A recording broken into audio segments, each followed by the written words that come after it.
Welcome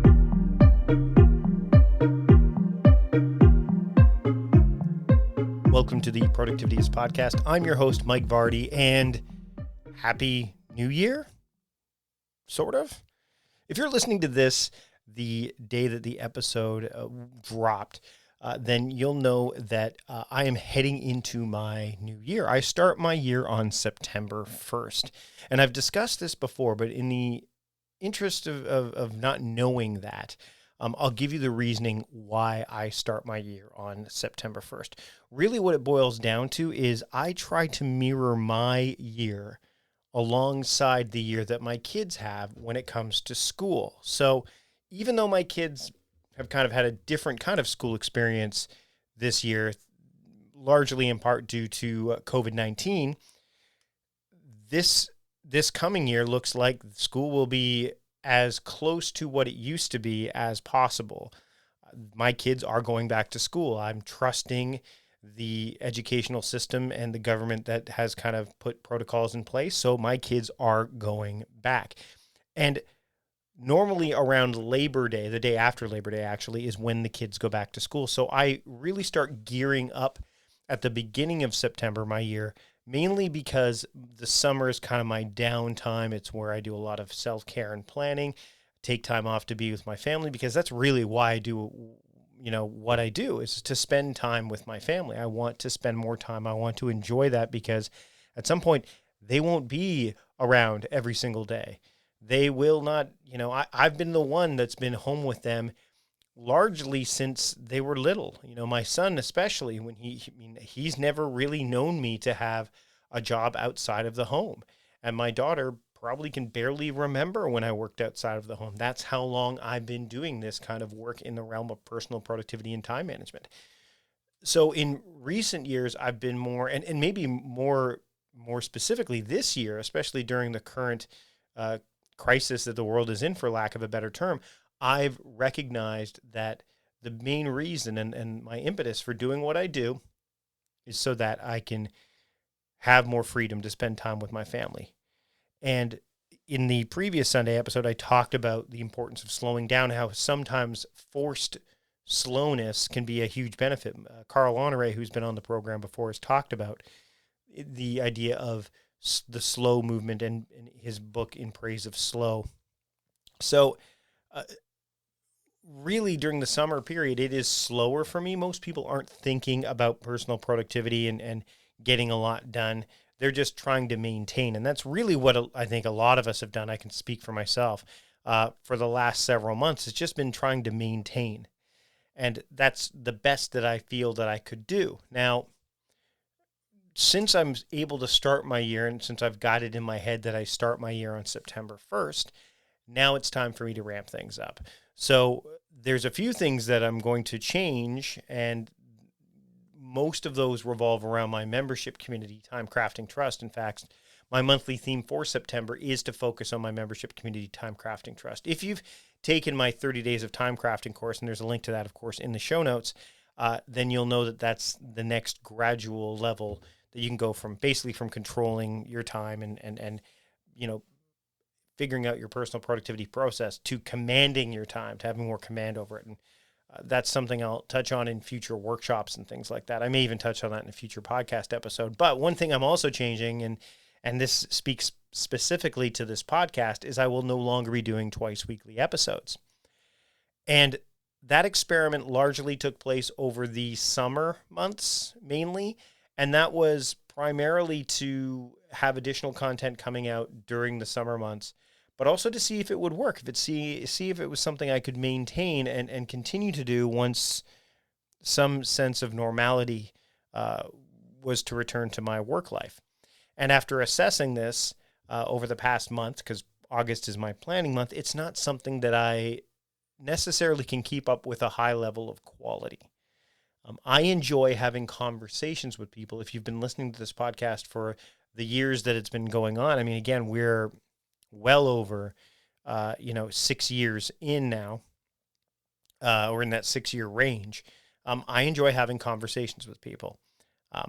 Solo episodes are fine, but I think those are more for me to do via video and things like that. And that's where I want to spend more of my time and attention, and energy is on creating videos, because my YouTube channel has really not been a place that I've spent much time or attention on, mainly because it's not something I can maintain at this point. The podcast is largely something that I have done for so long that there is a sense of comfort.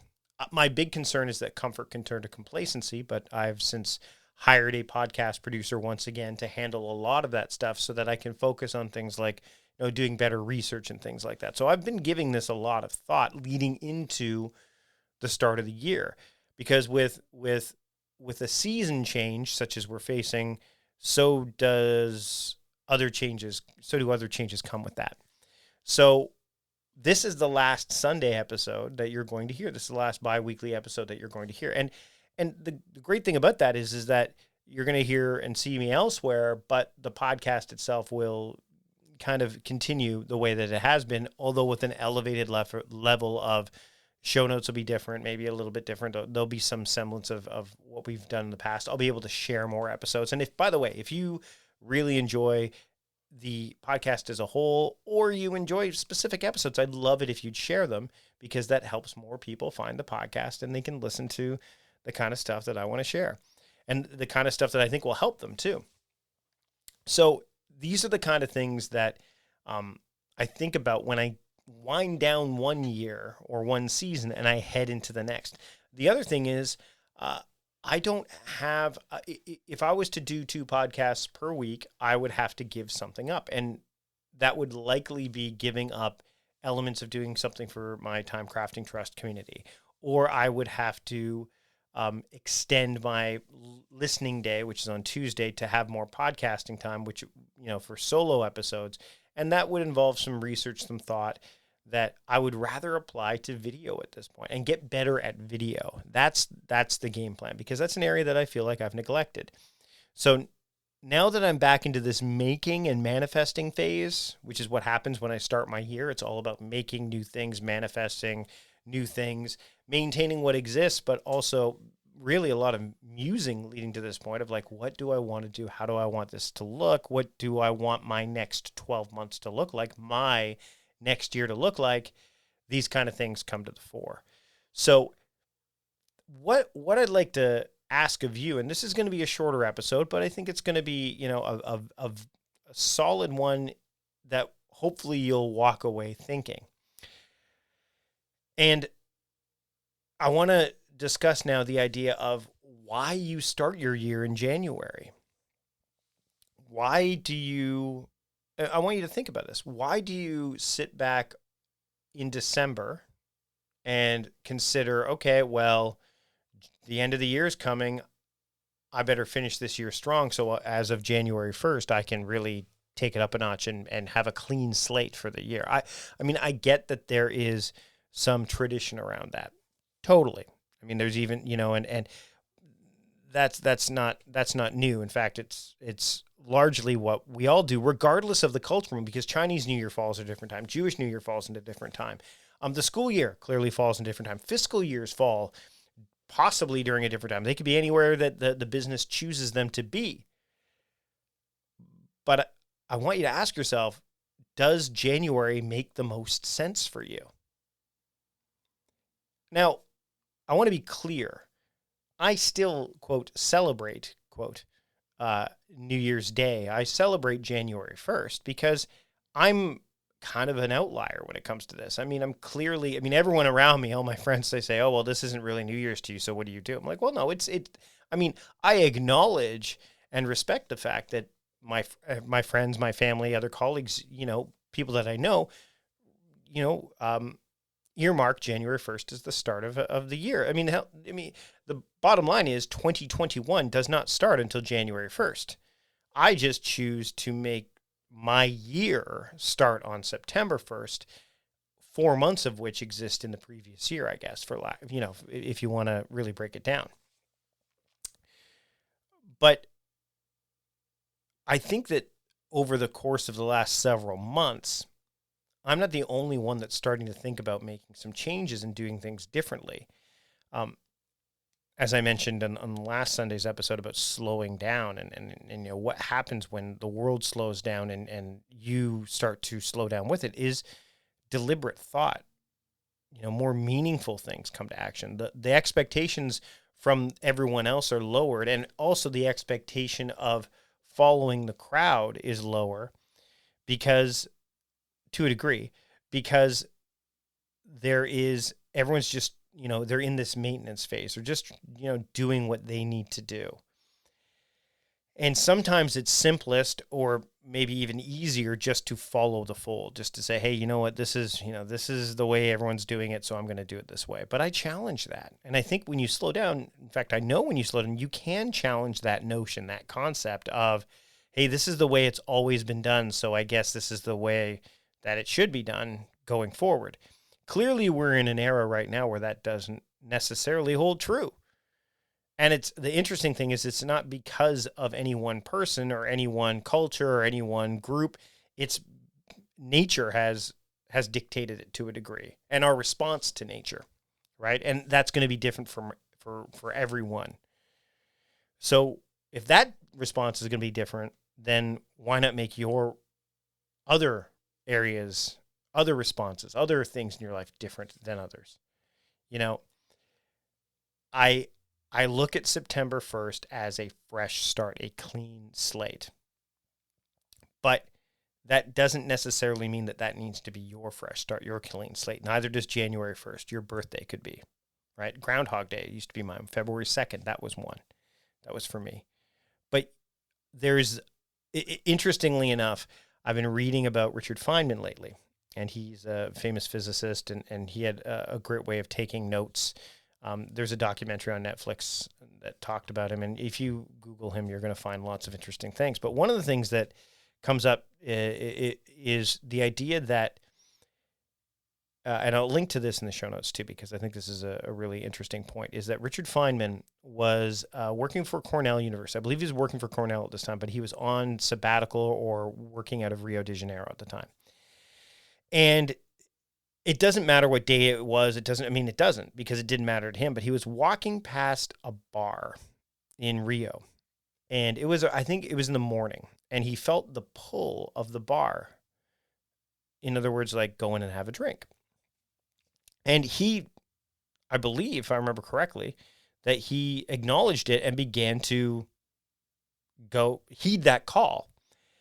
And he stopped himself, and he realized that that was the first sign for him of alcoholism, or of something along those lines. Probably from alcoholism. Whether it was or wasn't doesn't make any difference.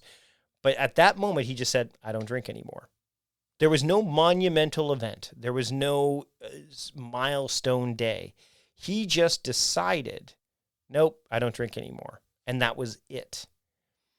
And I think what happens is we often tie, and I do this with time crafting too, we often tie changes, goals, projects, events, ideas, and we tether them to specific dates. The start of the month, the start of the week, the start of the year, the weekend, things like that. And again, I'm not saying that that's wrong, and I don't think it's something that we shouldn't do from time to time, but I think there is some benefit of heeding one's mind when they see that something is amiss or not working, and rather than say, okay, you know what, I'm next week, or the start of the year, or next month, or, well, the day before my birthday, which is what I did with soda pop. I just said the day before my birthday, I said, okay, that's my last soda pop. And I've kept that up. But it didn't have to be that way. So that's my thought process on this, is you can start the year you want anytime you want. I wrote a book about it called The Front Nine. You could start the year you want anytime you want. So why not do that?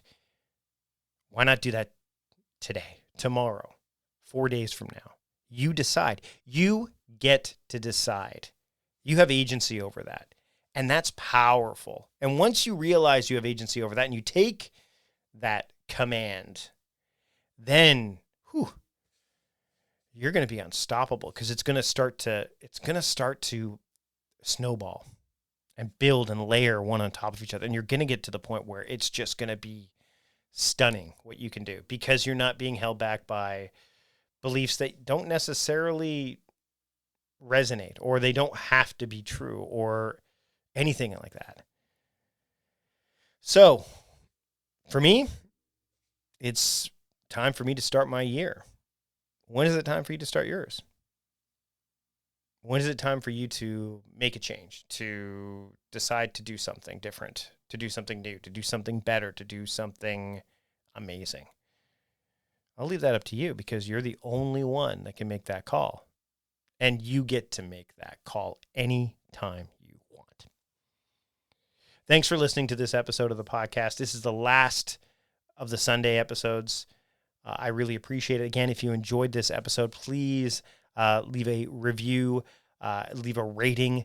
Let me know. You can email me at podcast@productivityist.com and tell me, hey, I liked it. Or even tell me if you want some, level of accountability by putting it out there and saying, hey, I'm going to start my year on this date, or I'm going to do this thing differently.